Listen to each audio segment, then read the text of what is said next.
Leamos então a partir do verso 1. Estamos diante de uma narrativa incrível, a narrativa da ressurreição do nosso Senhor. Capítulo 20, verso 1.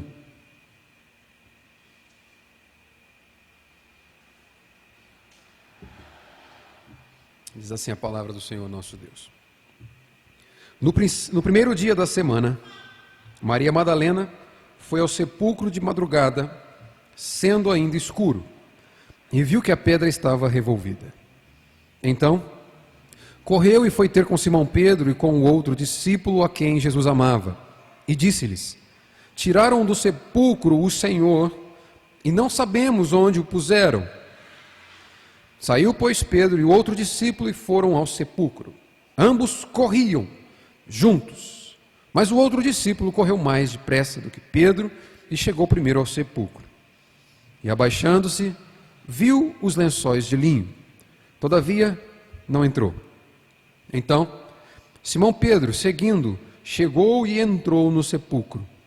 Ele também viu os lençóis, e o lenço que estivera sobre a cabeça de Jesus, e que não estava com os lençóis, mas deixado num lugar à parte.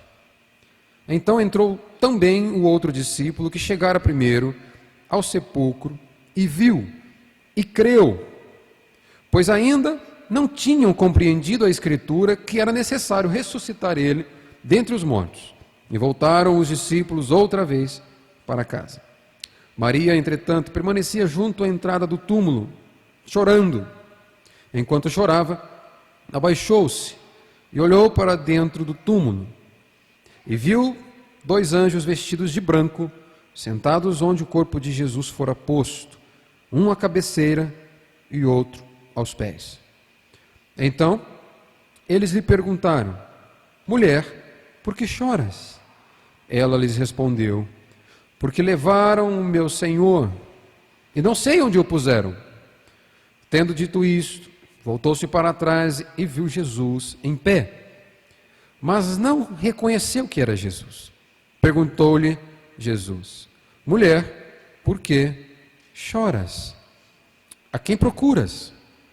Ela, supondo ser ele o jardineiro, respondeu: Senhor, se tu o tiraste, dize-me onde o puseste, e eu o levarei. Disse-lhe Jesus: Maria. Ela, voltando-se, lhe disse em hebraico: Rabone, que quer dizer mestre. Recomendou-lhe Jesus: não me detenhas, porque ainda não subi para meu Pai.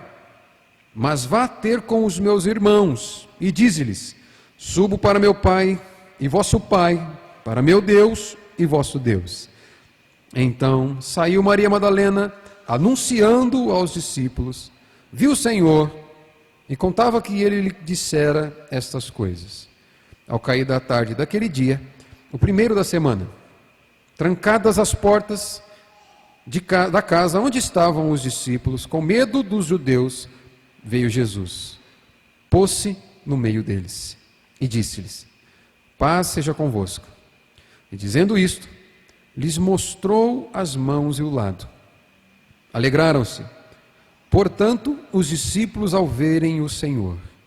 Disse-lhes, pois, Jesus outra vez: paz seja convosco. Assim como o Pai me enviou, eu também vos envio.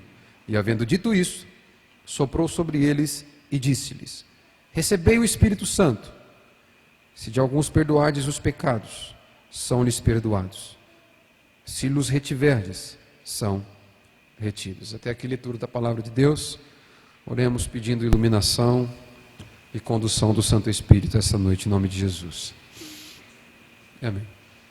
Irmãos, eu disse que nós estamos diante de um relato, uma narrativa que é incrível. Estamos diante dos momentos do Evangelho de João que pode ser considerados como a porção mais preciosa das Sagradas Escrituras. Semana passada a gente falou sobre a crucificação do Senhor Jesus, e onde nós ouvimos aquela expressão magnífica: está consumado, e vimos o significado disso. E agora nós estamos diante da narrativa de que ele vive, ele ressuscitou. Muitos ao longo da história das religiões Muitos homens se levantaram e se apresentaram para a humanidade como sendo aqueles que tinham a revelação adicional da parte de Deus, complementar da parte de Deus. Homens que se levantaram trazendo ensinos que apontavam para o sentido da vida. No século V, depois de Cristo, para citar alguns, Maomé, fundador do islamismo, surge com a seguinte declaração: Jesus Cristo não é suficiente para se entender o plano de Deus. Deus começou em Moisés, passou por Jesus Cristo, mas eu, Maomé, tenho a revelação final. Então o cara se apresenta como a revelação complementar e plena daquilo que é vontade de Deus para os homens. Ele não foi o único. Anos depois, já agora no século XIX, por volta de 1856, um homem chamado Hippolyte Léon, talvez esse nome você não está tão familiarizado com ele, mas se eu disser Allan Kardec, talvez fica mais claro. Esse Hippolyte Léon, um francês, acho que é francês, ele se apresentou com a mesma proposta de Maomé. Ele, se chamando Allan Kardec porque acreditava ser reencarnação de um poeta celta, vai dizer o seguinte: Jesus não é suficiente para que haja compreensão da vontade de Deus. Deus começa em Moisés, passa por Jesus, mas eu sou o cara que Deus escolheu para trazer revelação plena para aquilo que os homens precisam conhecer da parte de Deus. Ele não foi o único.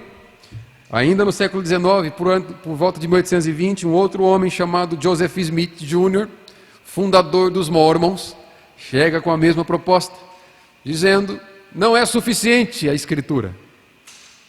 Eu tenho uma nova revelação, o outro Evangelho de Jesus Cristo. E esse cara funda essa religião com a proposta de complementar aquilo que a Escritura diz. Isso dentro do cristianismo. Fora do cristianismo, há inúmeros outros, e só para citar um aqui, no século V a.C., Buda, fundador desse sistema religioso lá na Índia, o budismo. Você não precisa saber muito desses caras. Por que eu estou trazendo esses caras para um púlpito que se compromete em pregar a palavra de Deus? Por quê?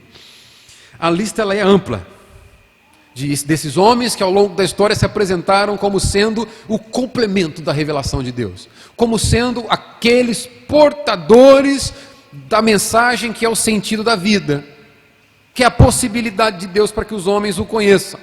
Mas quando vamos para as Escrituras, nós encontramos João 14,6. O que diz João 14,6? Respondeu Jesus: eu sou o caminho, a verdade e a vida. Ninguém vem ao Pai senão por mim. Jesus não se apresenta como mais uma opção dentre elas. Jesus é a única. E Hebreus capítulo 1, versos de 1 a 3 vai dizer que ele é a expressão exata, a completa revelação da qual Deus quis fazer conhecida aos homens. Não há necessidade de profeta algum após Jesus Cristo. Em Cristo nós temos a revelação plena do Senhor. E ponto final. Todos esses falsos profetas que se levantaram ao longo da história têm uma coisa em comum. Será que você sabe? Maomé, por ordem aqui, né? Buda, Maomé, Allan Kardec, Joseph Smith, todos esses caras têm algo em comum. Sabe o quê? Alguém arrisca? Estão mortos. Seus túmulos podem ser visitados. Aqueles que não se deterioraram completamente, pode-se talvez enxergar restos mortais desses indivíduos lá. Estão mortos. É isso que eles têm em comum. Fora as heresias. Estão mortos. Se nós retirarmos esses fundadores dessas religiões, as suas religiões simplesmente continuam. Se tirar Maomé, o islamismo continua. Tirou Allan Kardec, o espiritismo continua. Tirou esses demais, Buda e qualquer um desses, as suas religiões simplesmente continuam. Com o cristianismo não funciona dessa forma, porque o cristianismo não é uma série de ideias, o cristianismo é centrado em uma pessoa. Se tirarmos Cristo, não há cristianismo. O que eles têm em comum é que estão mortos. Agora, a centralidade do cristianismo vive e reina soberanamente sobre os homens. Cristo é incomparável. Não há ninguém como Ele. Essa é a mensagem do texto onde nós estamos. Esses homens jamais terão o que Cristo tem. Ele vive e reina, o primogênito dentre os mortos, no sentido de que foi o primeiro a ser trazido à vida pelo Senhor. E garante com isso que nós recebemos a mesma promessa e ela será cumprida em nós. Não existe cristianismo sem essa pessoa, sem Jesus Cristo, que hoje vive e reina. O cenário aqui no qual nós estamos, o contexto dessa passagem, vocês vão lembrar, os acontecimentos anteriores aqui, nós tratamos da crucificação. A testemunha ocular daquele momento nos diz: Cristo afirmou na cruz que está consumado. Tudo está consumado. O interessante é que a ressurreição ainda não havia acontecido, mas ao dizer que tudo está perfeitamente consumado e executado, Jesus dá por cabo a execução do plano redentor de Deus. Por certo, esse próximo evento, a ressurreição, que nós vamos ver a partir de agora. O contexto aqui: Jesus havia sido sepultado. Os judeus, satisfeitos com o aparente êxito no plano de matar Jesus. Pilatos, com o senso de dever cumprido, porque é um problema a menos para se cuidar. E os discípulos, com o coração completamente perturbado. O texto vai dizer que eles estavam trancados em um recinto com medo dos judeus. Esse é o cenário que a história se desenvolve. Outro ponto importante que eu penso em a gente observar e aprender são os personagens que aparecem aqui. Esse texto nos apresenta como primeiro personagem narrado Maria Madalena. Maria Madalena, uma mulher que foi curada por Jesus. Em Lucas 8:2 vai dizer que Jesus a liberta de 7 espíritos malignos. Maria Madalena, possivelmente uma das mulheres que assistiam o ministério terreno de Jesus. Lucas 8:3 trata disso. Uma mulher muito próxima a Jesus, muito dedicada a Jesus. Nós vemos, com a adoração de Maria Madalena, com o gesto dela, qual nós vamos ver um pouquinho nessa noite, que há zelo, cuidado, devoção por Jesus Cristo. Isso é Maria Madalena. Uma mulher que demonstra fé e coragem no momento mais tenso da sua história. Todos os outros 10 marmanjos, os discípulos corajosos de Jesus Cristo, quando Jesus é capturado, dão linha. Maria Madalena, junto com a mãe de Jesus, outras mulheres e João, estão aos pés da cruz, contemplando cada acontecimento dos últimos instantes de Jesus na sua cruz. Uma mulher que demonstra fé nesse momento de tamanha tensão. Amava profundamente e tanto a Cristo, que nós vamos ver aqui que ela foi ao túmulo de Jesus antes de qualquer outra pessoa. E talvez o propósito de Maria é terminar de preparar o corpo de Jesus. Não havia expectativas nela com relação à ressurreição de Jesus. Maria vai lá no intuito de talvez dar um sepultamento digno para o mestre. Porque nós vamos entender que Jesus foi retirado às pressas da cruz. Estava para começar o sábado dos judeus, não é? E algo irônico aqui: o maior pecado cometido sobre a face dessa terra estava diante dos olhos daqueles homens, o Filho de Deus crucificado, mas eles estavam cumprindo com o seu ritual religioso. Precisamos santificar o sábado. O Filho de Deus morto na cruz. Mas estou rejeitando o Filho de Deus, estou rejeitando o envio, a promessa de Deus, mas estou bem com os meus rituais religiosos. Está tudo em dia. Essa é a proposta do judeu. Retirado o Cristo de Jesus imediatamente da cruz, às pressas, não teve tempo de se prepará-lo para o sepultamento. Então Maria Madalena apresenta esse zelo, esse cuidado com o mestre, chegando primeiro, antes de todos lá, para preparar o corpo de Cristo. Foi a primeira dentre os seguidores de Jesus, ainda falando dela, a contemplar Jesus ressurreto. Algo interessante aqui, talvez a primeira missionária, né? Ao ver Jesus ressurreto, ele vai dizer: agora vai e conta para os outros. Primeira missionária. Outro personagem que a gente destaca aqui nessa narrativa, que também é muito conhecido de nós, o discípulo Pedro, aquele pescador, chamado pelo Senhor Jesus, temperamento impulsivo, volúvel, inconstante, e Jesus chama pessoas inconstantes. Jesus chama pessoas volúveis, como eu e você. Chamou Pedro. Pedro, que é conhecido por fazer algumas declarações ousadas, é Pedro que vai olhar para Jesus e dizer: tu és o Cristo, o Filho do Deus vivo. Uma declaração ousada.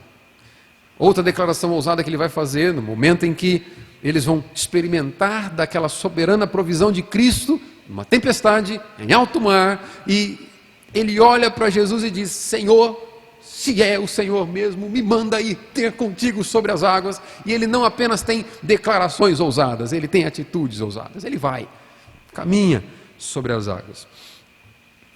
O Pedro que disse para Jesus no capítulo 13: eu vou contigo até a morte. Talvez qualquer um desses pode te negar, mas eu não. Estamos juntos. Tua causa é a minha causa. E nós sabemos muito bem o que Pedro fez quando a pressão chegou. A reação dele foi de negar o mestre. Esse é o Pedro que está aqui, o Pedro que negou o mestre.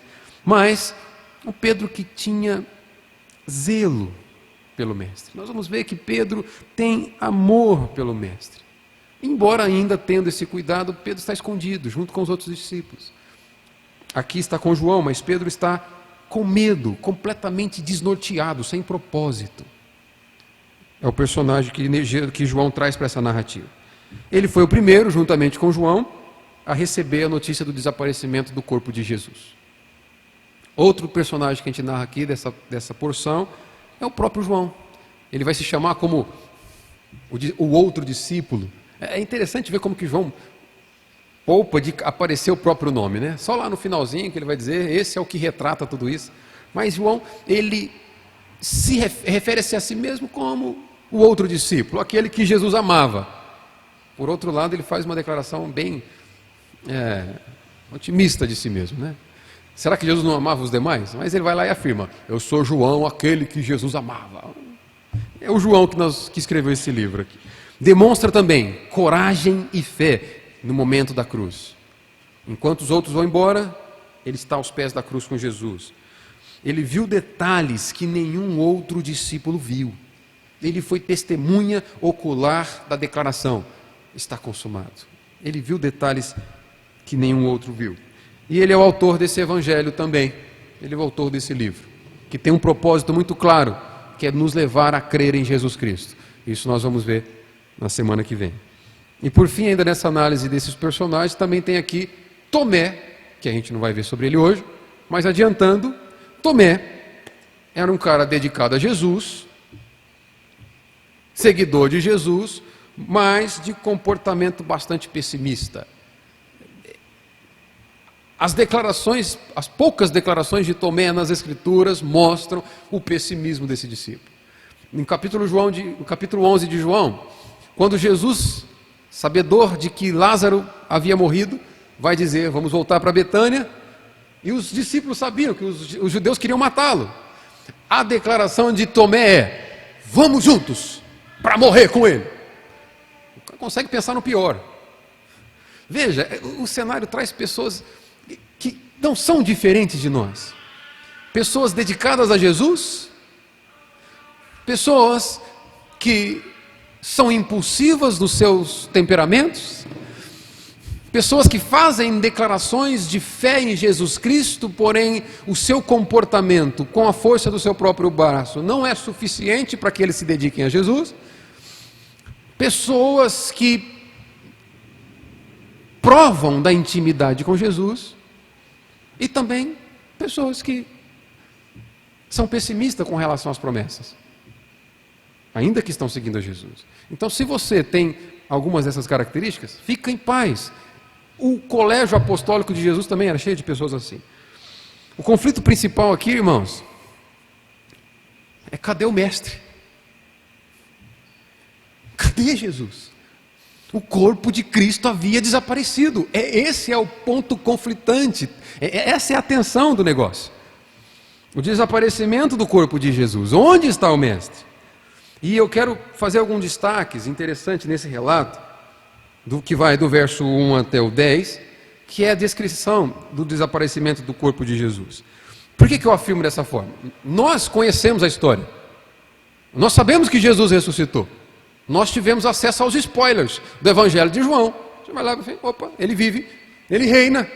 Mas entenda uma coisa, Maria Madalena não sabia, Pedro não sabia, João não sabia. João, quando escreve o Evangelho, é óbvio, conhecedor dessa verdade. O relato aqui, diante da reação daqueles discípulos, era do desaparecimento do mestre. Esse é o conflito. Primeira coisa que eu destaco no desaparecimento do corpo de Jesus é, como já foi dito, o zelo de Maria Madalena. Olha o verso 1.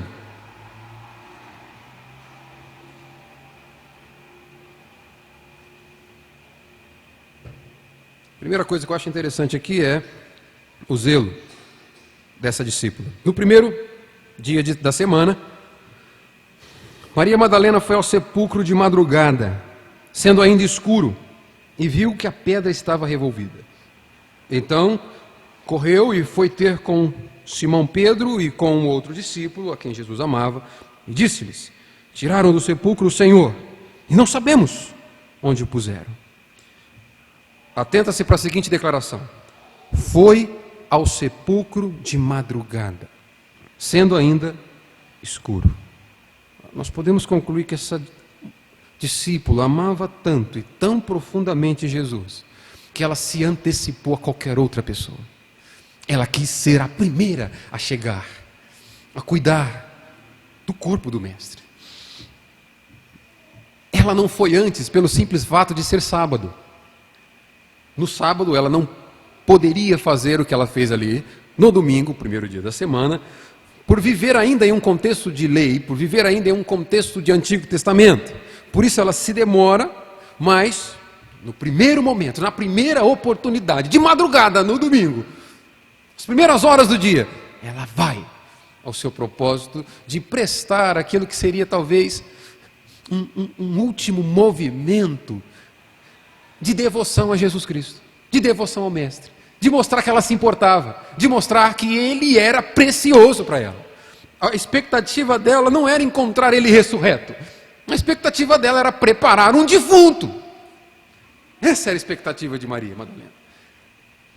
Tamanha vai ser a surpresa que ela terá.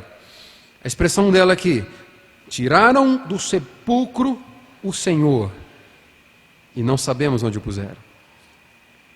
A reverência ao Mestre é demonstrada por esse cuidado com o seu corpo. Era comum homens assaltantes de túmulo. E essa era a preocupação de Maria. Será que fizeram o mesmo com o Mestre? É por isso que ela chega com essa expectativa, com essa declaração para Pedro e João. Tiraram ele de lá e nós não sabemos onde estava. Nós não o vemos, nós não sabemos onde o colocaram. Imagina você, alguém que tem zelo por Jesus Cristo, zelo pelo Mestre, que está indo lá prestar homenagem e chega o corpo, sumiu. Onde está? Uma declaração interessante que eu vejo aqui é: os outros evangelistas narram a presença de outras mulheres. João narra apenas a presença de Maria Madalena. Os críticos da Bíblia, que tentam provar que a Bíblia tem erros, vão dizer: está vendo? Os evangelhos não se concordam. Um diz que tem outras mulheres, João vai dizer que só tem uma. Penso que João apresenta Maria Madalena por ser a primeira por ter chegado lá. Mas essa declaração, não sabemos onde o puseram, deixa nítido. Os evangelistas estavam em concordância. Outras mulheres estavam ali. Zelo, temor e reverência podem ser observados na postura de Maria Madalena. O relato do desaparecimento do Mestre faz com que nós olhemos para esse temor. Outra coisa que é possível ver aqui, no relato do desaparecimento de Jesus, é que, mesmo escondido, temeroso, mesmo que cheio de dúvidas no coração, mesmo após ter negado Jesus Cristo, ainda há interesses no coração de Pedro. Ainda há cuidado no coração de Pedro. Ainda há desejos em relação ao mestre no coração de Pedro. Ele ainda se preocupa, apesar de o ter negado. Algo aconteceu com o corpo do mestre. Vamos correr lá para ver o que aconteceu. Vamos correr para ver. Verso 3. Saiu, pois, Pedro e o outro discípulo e foram ao sepulcro. Ambos corriam juntos, mas o outro discípulo correu mais depressa do que Pedro, possivelmente por Pedro ser mais velho que João, e chegou primeiro ao sepulcro. Verso 5. E abaixando-se, viu os lençóis de linho, todavia não entrou. Então Simão Pedro, seguindo, chegou e entrou no sepulcro. Ele também viu os lençóis. Ambos saíram. Há interesses. Algo aconteceu com o mestre, nós precisamos saber o que foi. Há interesses no coração de Pedro. A expressão, ele também viu os lençóis, há uma ênfase aqui que deve ser observada. Há uma ênfase de João em registrar a posição dos lençóis.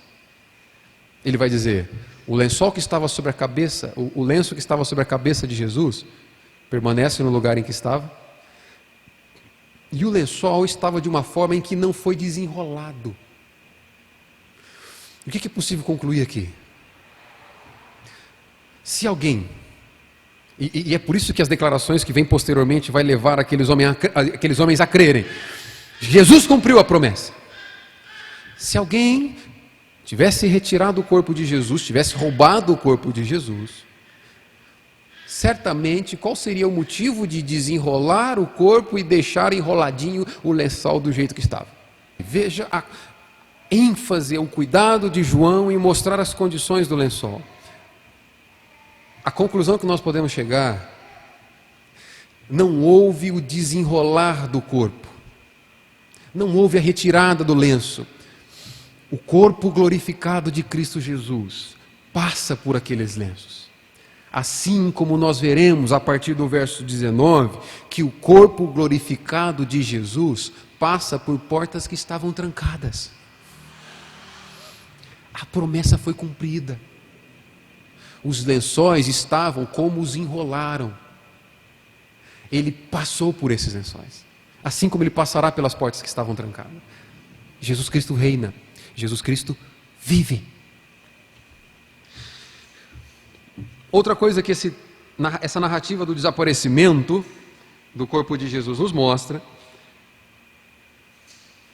é o discernimento de João. O discernimento de João. Verso 8, acompanha comigo.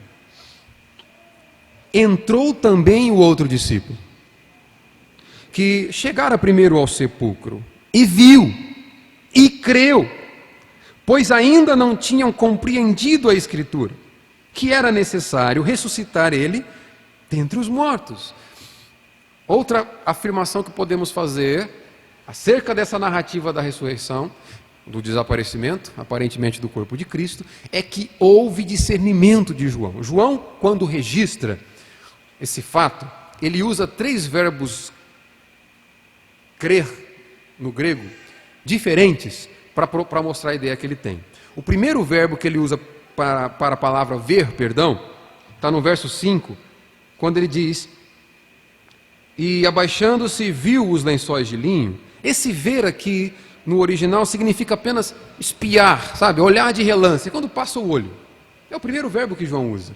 A segunda palavra, diferente que João usa, está no verso 6, quando ele diz, então Simão Pedro, seguindo, chegou e entrou no sepulcro e também viu os lençóis. Esse ver aqui já indica um olhar mais cuidadoso. Ele não passa o olho de relance, ele está observando. Ele está observando o cenário, o túmulo vazio. E o terceiro verbo, diferente que João usa, está no verso 8, quando ele diz, então, entrou também o outro discípulo, que chegara primeiro ao sepulcro e viu creu. Esse terceiro verbo aqui, ver, significa perceber com compreensão intelectual. Algo aconteceu na mente de João. Houve discernimento. Ele não apenas espiou, ele não apenas observou, mas ele entendeu. É por isso que imediatamente após ele colocar aqui, é como se a gente pudesse traduzir: ele entendeu, portanto creu. A fé é resultado dessa contemplação, desse encantamento, desse discernimento. Você não precisa abrir, mas é isso que nós lemos na primeira parte da liturgia. O encantamento do coração, irmãos, passa pela percepção da mente. João está dizendo: eu discerni, eu entendi e eu criei. Nós vemos lá em Efésios 1, verso 13, que estamos em Cristo, depois que ouvimos a palavra da verdade, o evangelho da nossa salvação, tendo nele crido. Fomos selados com o Espírito Santo. A verdadeira fé pressupõe compreensão. É necessário um encantamento do coração. É essa compreensão que eu estou dizendo. Não estou afirmando apenas uma compreensão intelectual que o ímpio pode ter usando as suas faculdades mentais. Não. Eu estou falando de uma compreensão intelectual que muda quem você é. Uma compreensão de quem é Jesus que faz com que você se encante com a beleza de Jesus. E isso só é possível naquele a quem recebe essa porção do próprio Espírito de Deus. É diante dessa afirmação que nós estamos. João está dizendo: algo aconteceu, eu contemplei, eu discerni, o meu coração foi tomado pela grandeza do momento. É por isso que nós vamos ver declarações de Paulo, irmãos, em 2 Timóteo 2, verso 7, onde ele vai dizer o seguinte: olha, pondera, medita nas coisas que eu te digo, e o Senhor te dará compreensão. É um erro achar que você pode rejeitar o conhecimento das Escrituras e vai ter uma fé alimentada. A palavra usada por João aqui, para mostrar que ele creu, foi um crer acompanhado de discernimento. Não pense que você será alimentado, ou você alimentará a sua fé, ou que é possível você crescer em fé, sendo biblicamente ignorante. Quanto mais próximo das Escrituras, e quanto mais encantamento, quanto mais discernimento que o teu coração tem daquilo que está escrito, mais a sua fé é alimentada. Por isso João diz: eu vi e eu criei. Não há fé sem compreensão.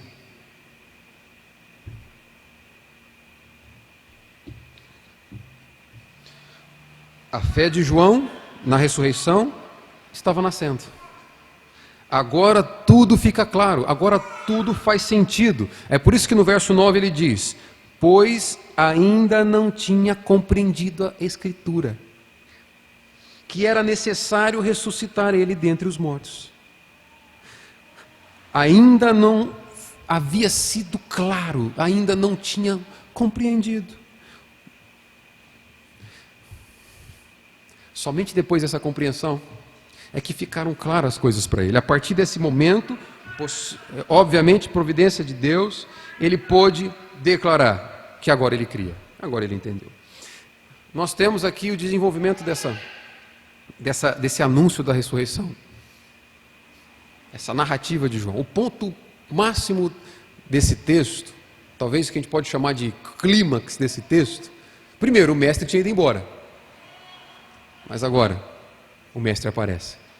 E esse é o ponto máximo, a aparição de Jesus. Jesus vai aparecer para Maria Madalena, Jesus vai aparecer para os discípulos, e depois, em especial, Jesus aparece para Tomé. Mas hoje vamos ver só rapidamente aqui o que podemos aprender com a aparição de Jesus para Maria e para os discípulos. E a primeira coisa que eu destaco é que essa aparição de Jesus para Maria nos mostra a consolação das boas novas para um coração quebrantado. Verso 11. Maria, entretanto, permanecia junto à entrada do túmulo. Como ela estava? Chorando. Maria, entretanto, permanecia junto à entrada do túmulo, chorando. Enquanto chorava, abaixou-se e olhou para dentro do túmulo. E viu 2 anjos vestidos de branco, sentados onde o corpo de Jesus fora posto, um à cabeceira e outro aos pés. Então lhe perguntaram: mulher, por que choras? Verso 15. Perguntou-lhe Jesus: mulher, por que choras? Vamos pensar uma coisa. Jesus não sabia por que Maria chorava? Será que Jesus está, de alguma forma,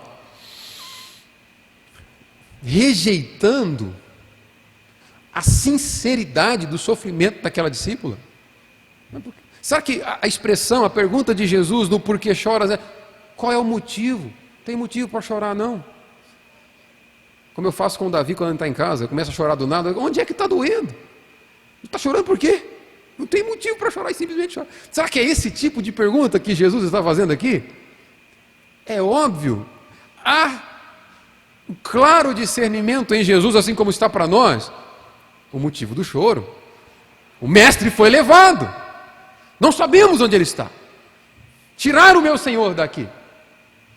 O zelo de Maria por Jesus a leva ao choro. E certamente o choro do desespero, o choro do desalento. Se nem o corpo nós temos para dar um funeral digno para ele.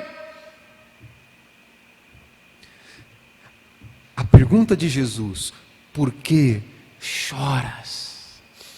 Pressupõe o resultado ou a eficácia das boas novas. As boas novas é aquela que faz com que nós entendamos que todo pranto, toda lágrima será enxugada pelo Cordeiro de Deus.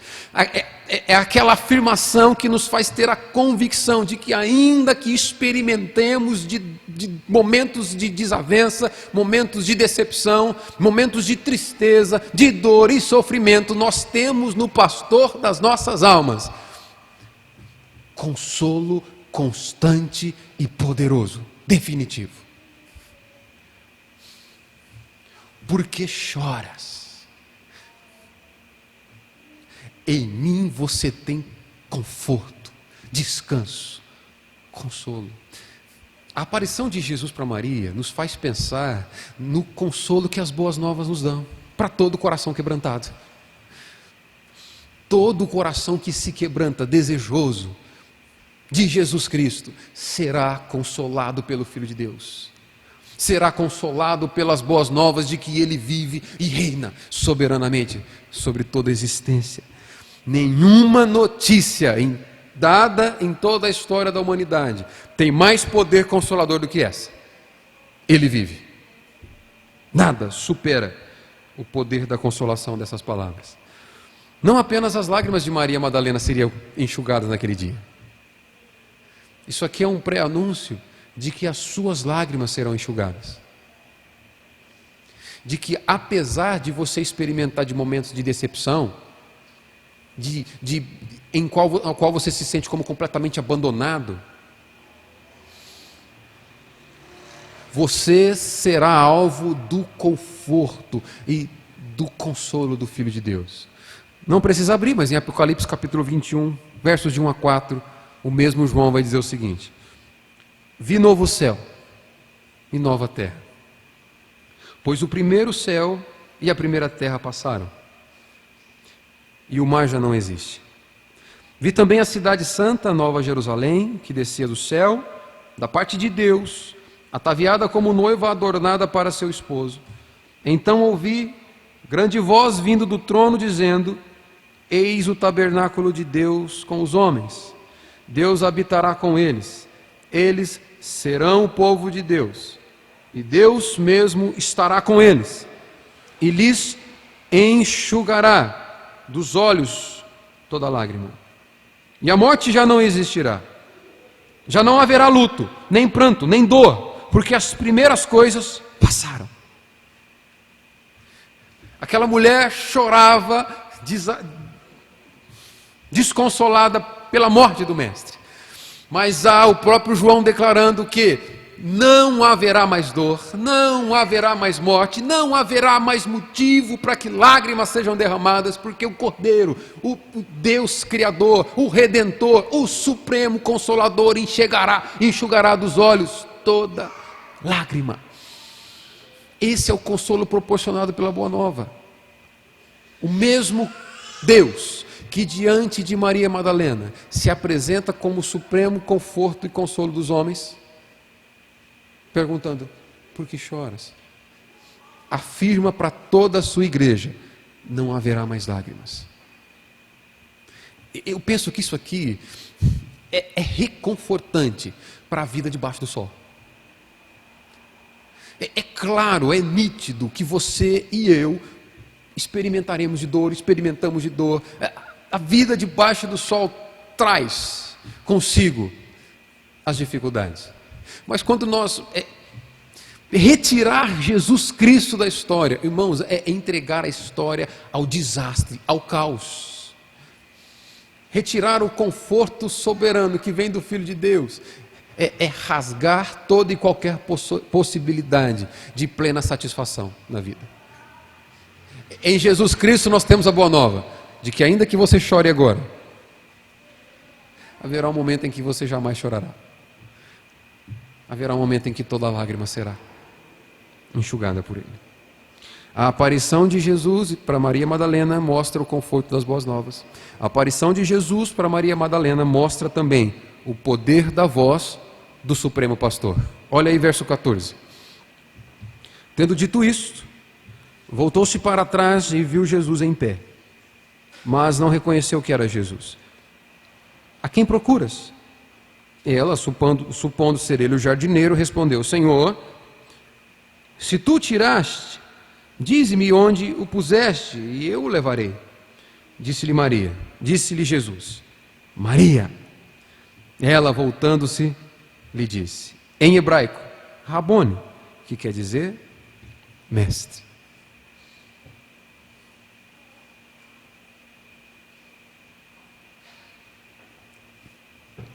Outra coisa que a gente aprende com a aparição de Jesus para Maria Madalena é que a voz do pastor é inconfundível.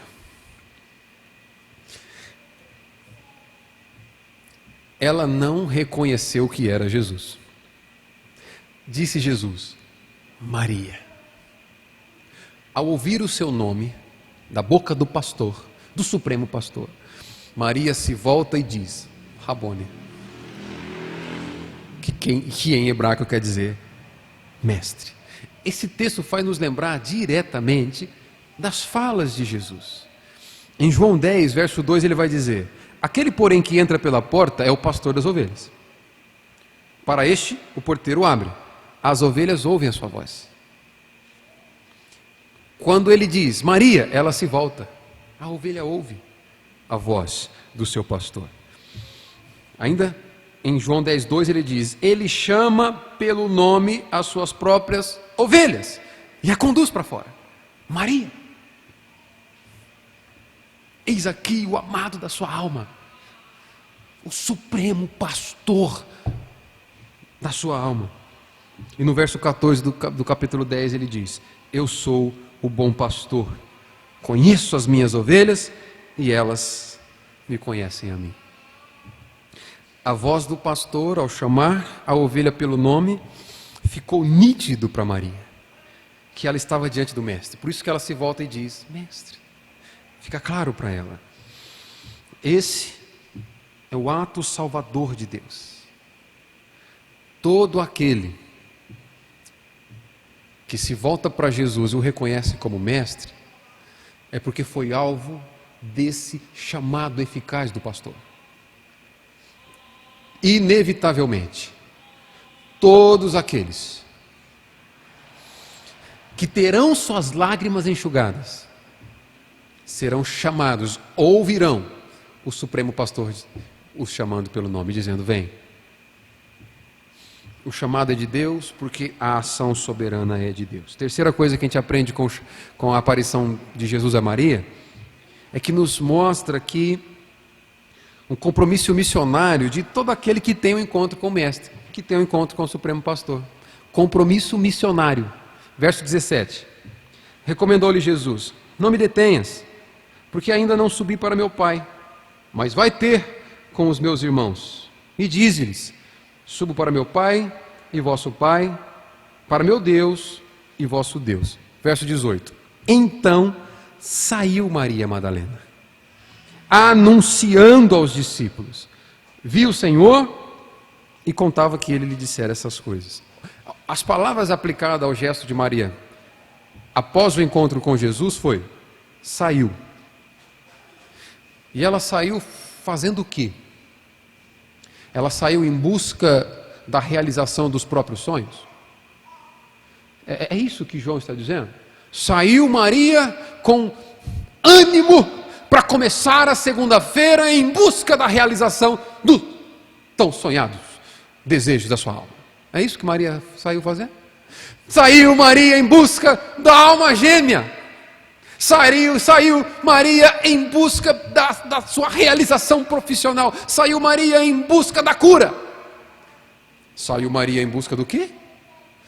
Saiu Maria declarando, anunciando.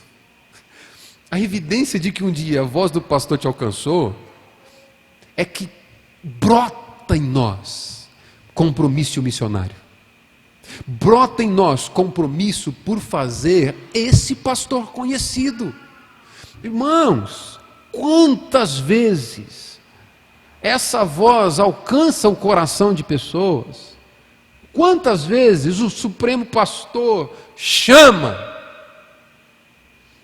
e a igreja permanece apática em relação à voz desse pastor?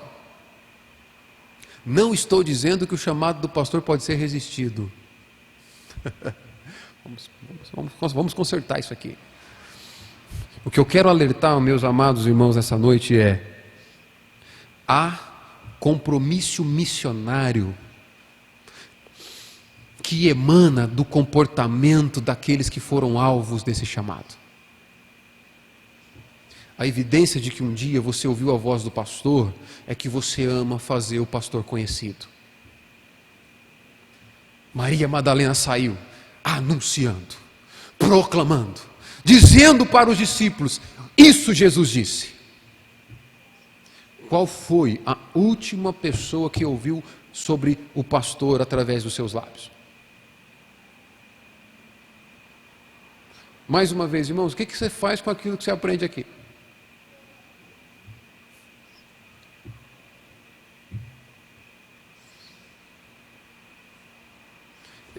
Eu creio que toda vez que esse livro é exposto, nós temos acesso à voz do pastor. Vejo em Maria Madalena um comportamento invejável. Vejo em Maria Madalena um comportamento que não dá para enxergar em todos os crentes da nossa geração. Essa mulher, quando teve contato com o mestre, quando ouviu o chamado do pastor, o conforto que ela recebe do pastor, o consolo que ela recebe do mestre, aquela que vinha em prantos por ver desaparecer o corpo do mestre, quando ela é reconfortada pelo rei vivo diante de sua presença, a evidência do seu encantamento é a pregação da boa nova. Ela sai anunciando. Eu entendo, eu aprendo o quê? A evidência de que fomos alcançados por Ele é que desejamos fazê-lo conhecido. Que isso possa ficar claro no teu coração também. Um ponto final aqui,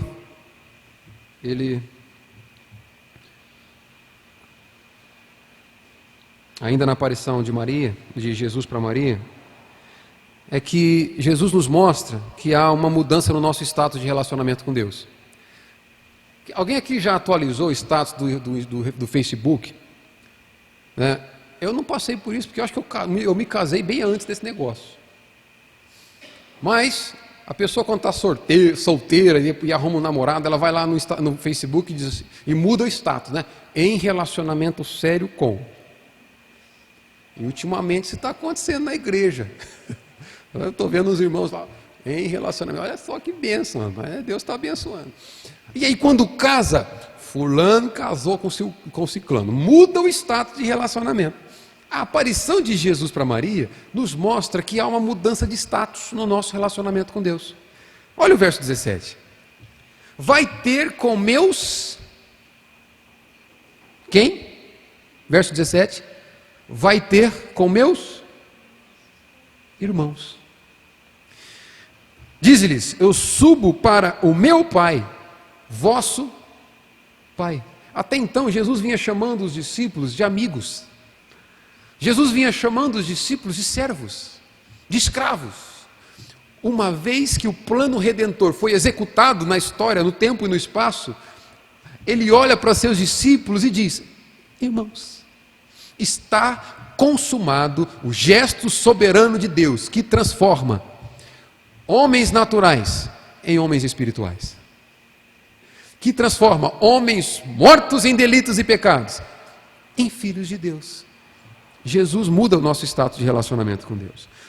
E por fim, agora olhando aqui brevemente a aparição de Jesus para os discípulos, nós vamos ver que as portas estavam trancadas.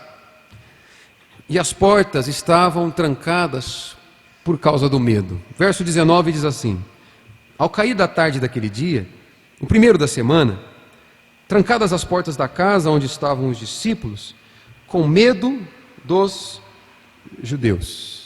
Sem Jesus é isso que resta. Estavam distante do mestre, não havia mais expectativas de segurança, os judeus respiravam ódio contra os discípulos, não há mais expectativa, contentamento, o medo toma conta do coração dos discípulos, fazendo com que eles se tranquem atrás daquela porta. Jesus aparece em portas trancadas pelo medo.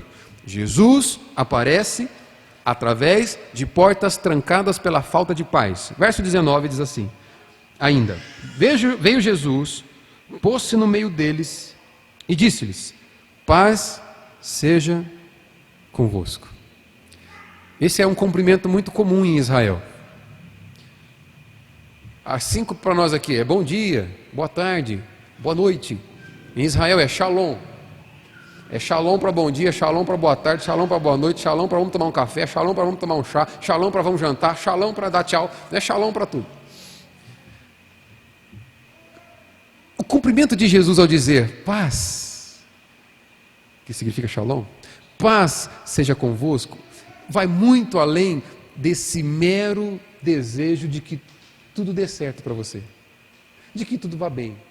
Ao Jesus dizer paz seja convosco, ele está quebrando toda e qualquer possibilidade ou toda e qualquer causa do turbilhão da alma daqueles homens.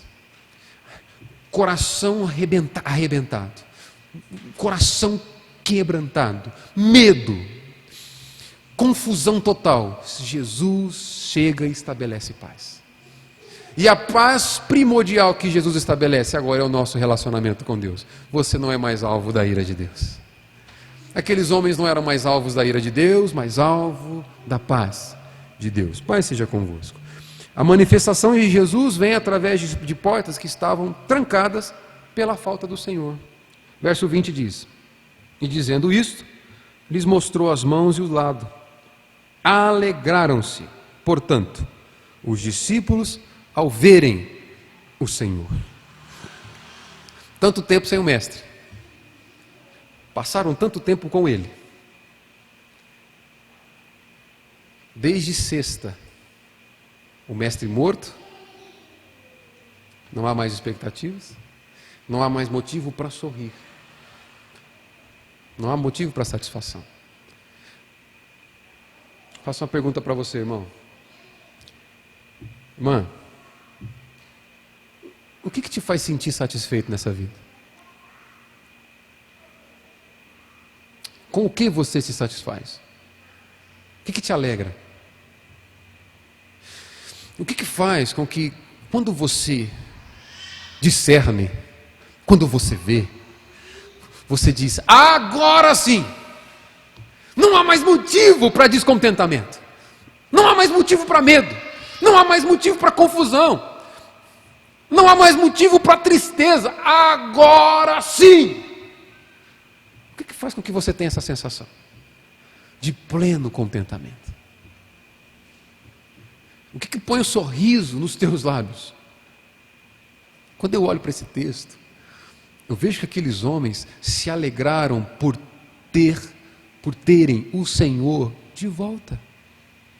No verso 20, João diz: alegraram-se, portanto, os discípulos ao verem o Senhor. Entenda uma coisa, irmão, talvez, se a resposta para a minha pergunta, o que te satisfaz, não foi Jesus, entenda uma coisa: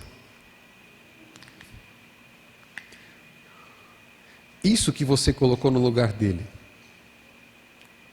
será incapaz de te gerar conforto plenamente.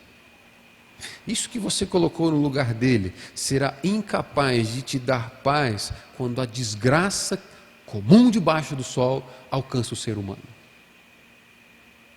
Isso que você colocou no lugar dele será incapaz de te fazer sorrir quando o sofrimento vier, quando a tristeza, quando a desilusão vier.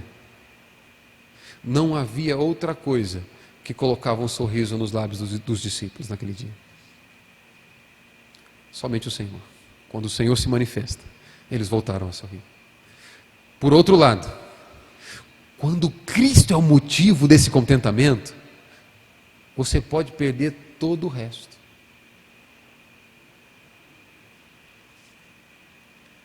Nada abala o conforto que é gerado na segurança do Senhor.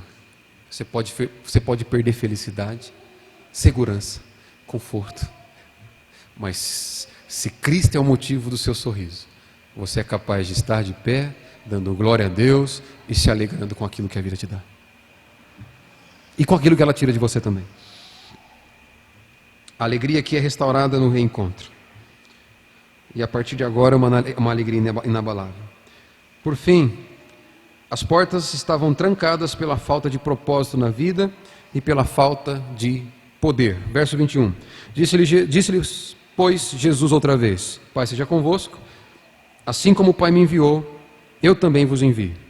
E havendo dito isso, soprou sobre eles e disse-lhes: recebei o Espírito Santo. Não havia sentido para a vida daqueles homens.